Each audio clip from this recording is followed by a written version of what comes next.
नमस्कार भाइयों। आज का हमारा टॉपिक है उष्मा या हीट। देखते हैं क्या है। 70 नंबर क्वेश्चन देखिए यहाँ पे। निम्नलिखित में से कौन सा रेफ्रिजरेटर है जो आमतौर पर घरेलू रेफ्रिजरेटर का उपयोग किया जाता है। मतलब कौन सा रेफ्रिजरेटर है जो घरेलू गैस है, जो इसमें गैस नहीं लिखा उन्होंने, मतलब ऐसा कौन सा गैस है जो घरेलू जो रेफ्रिजरेटर होता है उसमें उपयोग किया जाता है, उसको फ्रेयान गैस कहते हैं। ठीक है। ऑक्सीजन तो होगा नहीं भाई, नाइट्रोजन भी नहीं होगा, सल्फर तो कतई नहीं होगा। सल्फर किसमें, प्याज लहसुन में सल्फर पाया जाता है। नाइट्रोजन आपको पता होगा कि 78% आपका वायुमंडल में पाया जाता है। ऑक्सीजन 21% पाया जाता है, जो कि जीवनदायी गैसें होती हैं। तो यहाँ फ्रेयान है। फ्रेयान रेफ्रिजरेटर में का घरेलू उपयोग में किया जाता है। रेफ्रिजरेटर का उपयोग खाद्य पदार्थों का प्रिजर्वेशन, बर्फ जमाने, मेडिसिन स्टोरेज, मीट और फिश इत्यादि को लंबे समय तक रखने में इसका प्रयोग किया जाता है। हालांकि ये जो रेफ्रिजरेटर का फ्रेयान जो गैस है वो खतरनाक गैस है। ठीक है, आगे बढ़ते हैं। 71 नंबर क्वेश्चन देखते हैं। सबसे कम तापमान जिस पर कोई पदार्थ आग पकड़ता है उसे क्या कहा जाता है। तो आंसर होगा प्रज्वलन तापमान। ठीक है। देखिए, गलनांक तापमान, क्वथनांक तापमान। गलनांक तापमान का क्या मतलब होता है, जिस पर कोई वस्तु गल जाती है। क्वथनांक का मतलब होता है कि द्रव का क्वथनांक है। क्वथन मतलब हो जाता है गर्म करने पर वो वाष्पित होने लगे, उसे हम क्वथनांक कहते हैं। मतलब कोई चीज आप हीट कर रहे हो और वाष्पित होने लगे, जिसको हम क्वथनांक कहते हैं। हिमांक का मतलब होता है उस बिंदु पर जमना। तो देखते हैं तीनों चारों। प्रज्वलन तापमान क्या होता है कि वह न्यूनतम तापमान जिस पर कोई पदार्थ आग पकड़ लेता है और वह उस पदार्थ का प्रज्वलन तापमान कहलाता है। गलनांक तापमान क्या है, किसी पदार्थ का गलनांक तापमान वह तापमान है जिस पर पदार्थ अपनी ठोस अवस्था से पिघलकर द्रव अवस्था में बदल जाता है। जैसे कि बर्फ 0 डिग्री सेंटीग्रेड सेल्सियस से 0 डिग्री सेल्सियस पर पिघलकर 0 डिग्री सेल्सियस के में जल में बदल जाता है, तो बर्फ का गलनांक 0 डिग्री सेल्सियस है। हिमांक तापमान क्या होता है, हिमांक तापमान पर पदार्थ अपनी द्रव अवस्था में से ठोस अवस्था में परिवर्तित हो जाता है। जैसे कि जल का हिमांक तापमान 0 डिग्री सेल्सियस होता है, अर्थात 0 डिग्री सेल्सियस पर ठोस में जो है परिवर्तित हो जाता है। क्वथनांक क्या होता है, तो किसी द्रव का क्वथनांक वह तापमान है जिस पर गर्म करने पर उस द्रव में वाष्प का दाब उस द्रव की सतह पर लगने वाले वायुमंडलीय दाब के बराबर हो जाए, अर्थात वह द्रव उबलने लगे। इसे हम क्या कहते हैं, क्वथनांक कहते हैं। ठीक है, तो ये आप देख लीजिए यहाँ पे। आगे बढ़ते हैं। 72 नंबर क्वेश्चन क्या कह रहा है। निम्नलिखित में से किस उष्मा अंतरण विधि से पृथ्वी की सूरज से ऊर्जा प्राप्त होती है। यहाँ भैया विकिरण होगा। ठीक है, आपको पता होगा कि सूर्य से निकलने वाली जो ऊर्जा आती है वो दो प्रकार की ऊर्जा आती है। इसको जो है हाइजेनबर्ग इसमें आइंस्टाइन ने बताया था कि डोल नेचर ऑफ इलेक्ट्रॉन है। एक होता है आपका कण प्रकृति, एक होता है तरंग प्रकृति। तो हमारी जो सूर्य की किरणें हैं वो कण और तरंग दोनों प्रकार की प्रकृति का जो है वो मतलब नेचर का वो दिखाती हैं। जब ये पृथ्वी पर आके टकराती है तो पृथ्वी पर इसका एक विकिरण उत्पन्न होता है। इसी को हम क्या कहते हैं, ताप को विकिरण कहते हैं। ठीक है। तो ऊष्मा का संचरण किसी पदार्थ में 3 विधियों से होता है, जैसे चालन, संवहन और विकिरण। आपको पता होगा, आपने पढ़ा भी होगा इसमें। चालन ठोस में ऊष्मा संचरण के माध्यम से होता है। ठीक है, जैसे कि आपने लोहा लिया और इसके एक सिरे को गर्मा दिए, दूसरा सिरे अपना आपको यहाँ पकड़ेंगे तो गर्म लगेगा। ये क्या है, आपका चालन विधि है।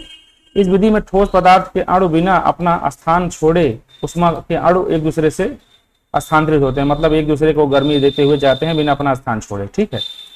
संवहन द्वारा तरल एवं गैसीय पदार्थों में ऊष्मा का संचरण होता है। एक सेकंड रुक जाइए, एक सेकंड।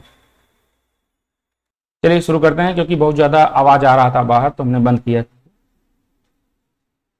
तो स्थानांतरण या संचरण होता है। देखिए, जब पढ़ाते समय डिस्टरबेंस होता है तो फिर बताने में मजा भी नहीं आता, इसलिए मैंने वहां पर जाकर के उठ के आपके लिए बंद किया इस चीज।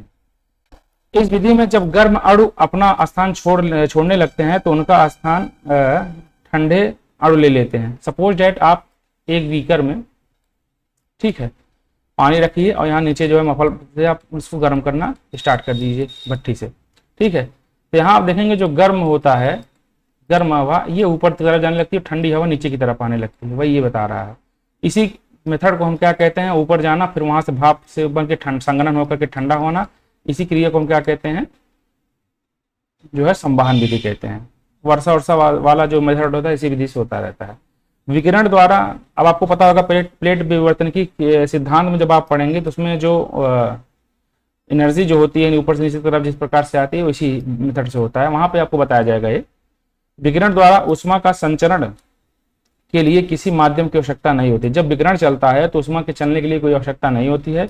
सूर्य का प्रकाश विकिरण के माध्यम से पृथ्वी पर पहुंचता है, अर्थात ऊष्मा अंतरण की विकिरण विधि पृथ्वी को सूरज से ऊर्जा सीधा देती है। मतलब इसके लिए कोई माध्यम किसी की आवश्यकता नहीं होती है। ठीक है,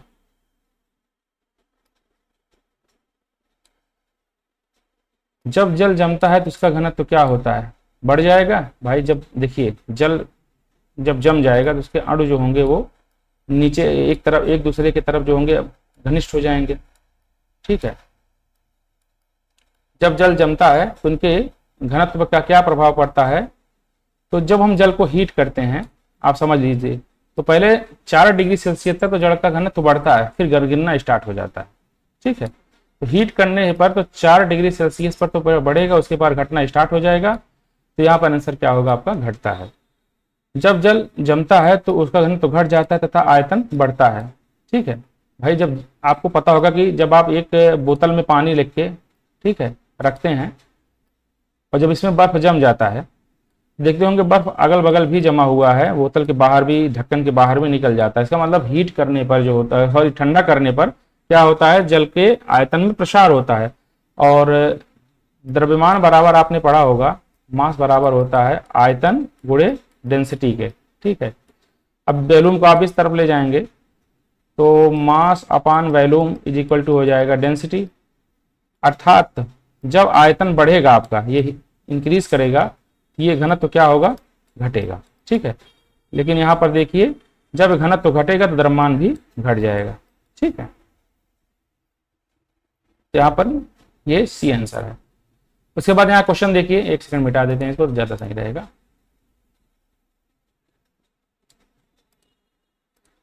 नमक को बर्फ के साथ मिलाने से हिमांक पर क्या प्रभाव पड़ेगा। जब नमक को बर्फ से मिला दिया जाएगा तो वो उसका हिमांक जो होगा वो घट जाएगा। मतलब जो पहले 0 पर जम जाता था वो और माइनस पर जाने पर जमेगा। ठीक है, तो नमक को बर्फ के साथ मिलाने पर हिमांक घट जाता है, क्योंकि क्लोराइड लवण बर्फ को पिघलने में एजेंट का कार्य करते हैं। या बर्फ पानी में घुलनशील होते हैं, जिसके परिणाम स्वरूप हिमांक 0 से नीचे आ जाता है। उल्लेखनीय है कि जब जल में नमक मिलाते हैं तो इसके क्वथनांक में वृद्धि होती है और तथा हिमांक में कमी होती है। आपको पता होगा ठंडे प्रदेशों में नमक का छिड़काव करते हैं जब बहुत ज्यादा बर्फ जम जाता है। ठीक है, 75 नंबर क्वेश्चन देखेंगे। किसी धातु ताप की अच्छी सुचालक होती है। कोई जो धातु है वो ताप की अच्छी सुचालक होती है, परंतु बिजली की खराब कुचालक होती है, खराब चालक होती है। ऐसा क्यों है, मतलब कह रहे हैं कि कोई धातु है, जैसे सपोर्टेड लोहा है, कोई भी धातु हो सकता है, वो ताप की तो अच्छी सुचालक होती है लेकिन विद्युत की खराब कुचालक होती है। ऐसा क्यों होता है, तो सोना जो है तो अच्छा सुचालक है। ठीक है, चांदी भी आपका अच्छा सुचालक है और तांबा भी आपका, तांबे के तार भी आपने देखा होगा, लेकिन अभ्रक अभ्रक जो है ये खराब कुचालक है। ठीक है, इसका आप जो होगा आप देखे होंगे रेजिस्टेंस देने के लिए किया जाता है। अभ्रक ताप का अच्छा सुचालक है परंतु बिजली का खराब कुचालक है। ठीक है, उष्मा तथा बिजली का सुचालक स्वर्ण, चांदी और तांबा तथा एल्यूमिनियम। 76 नंबर क्वेश्चन देखते हैं। 2 कांच के गिलास एक दूसरे से एक के अंदर दूसरा चिपका देते हैं। 2 कांच का गिलास है। ठीक है, अब जैसे एक कांच का गिलास ही है, उसी के अंदर एक कांच का गिलास, आप देखेंगे चाय पीने पहले तफड़े जाते होंगे, जैसे पहले गिलास आता था, चिपका देते हैं। उन्हें कैसे अलग किया जा सकता है। अंदरूनी गिलास को गर्म पानी में डालकर, अभी तो जो किया होगा वो चाय वाला वो बताएगा। ठीक है, तो अंदरूनी गिलास को अंदरूनी गिलास में गर्म पानी डाल करके, गिलास को शीतल जल में डाल करके, बाहरी गिलास को गर्म पानी में डाल करके। ठीक है, तो ये क्या करेंगे आप, थोड़ा पानी गर्म करेंगे और बाहरी गिलास को इसमें डाल देंगे तो छोड़ देगा, क्योंकि आपको पता होगा कि कांच एक अतिशीतित द्रव से मिलकर बनाया जाता है। ठीक है, बहुत ज्यादा शीतित द्रव से मिलकर बनाया जाता है, तो जब उसको गर्म पानी में डालेंगे तो मेल्टिंग हो जाएगा, उसके बाद आप निकाल सकते हैं। दो कांच एक दूसरे में चिपक जाते हैं, एक के अंदर दूसरा, जिन्हें अलग करने के लिए बाहरी गिलास को गर्म पानी में डाला जाता है। ठीक है।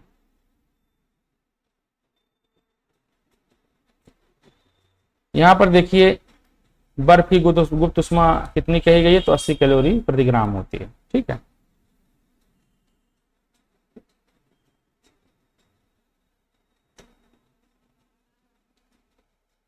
फ़ारेनहाइट स्केल में पानी का क्वथनांक कितना हो जाता है, तो यहां होगा 212 फ़ारेनहाइट। ठीक है।